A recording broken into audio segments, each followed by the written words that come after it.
Hello বন্ধুরা, সবাই কেমন আছো? আশা করি সবাই ভালো আছো। তো এই যে বেগুন ভাজছি। বেগুনগুলো কেমন দেখছি ছোট ছোট নিয়ে এসেছিলাম, কিন্তু তাও বীজ হয়ে গেছে। ভেজে দিলাম, কেন ভাজলে তবু একটু ভালো লাগে, কিন্তু তরকারি দিলে বীজগুলো বেশি দেখা যায়।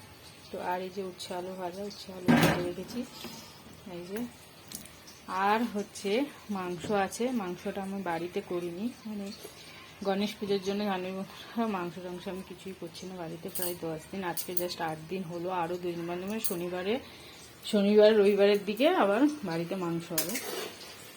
এই মাংসটা ছিল বন্ধুরা আমাদের এখানে একজন বাঙালির 2-3 পরশু দিন মানে 1 তারিখে বার্থডে ছিল। তো আমরা সোমবার ছিল বলে ওই দিন আমিও খাইনি, তো আমার হাজব্যান্ডও খাইনি। তো ওই মাংস দিয়ে পাঠিয়েছিল মানে আমার বরের জন্য। তো বাড়িতে রাঁধিনি, তবু জাস্ট ঘরে মানে অন্য কারোর বাড়িতে রাঁধা বলে তাই নিয়ে দিয়েছিল মানে মেয়েদের জন্য। তো প্রায় 2-4 পিস বেশি আছে এখনও, তাই ওইটাই গরম করে দেবো, এটাই দিয়ে খেয়ে নেবে বর আর আমার। এই যে আলু ভাজা, বেগুন ভাজা আর উচ্ছে ভাজা, এটা দিয়ে আমি ভাত খাবো। এই আজকের মেনু।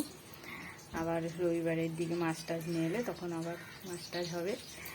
তো চলো বন্ধুরা, সবাইকে গুড আফটারনুন, টাটা।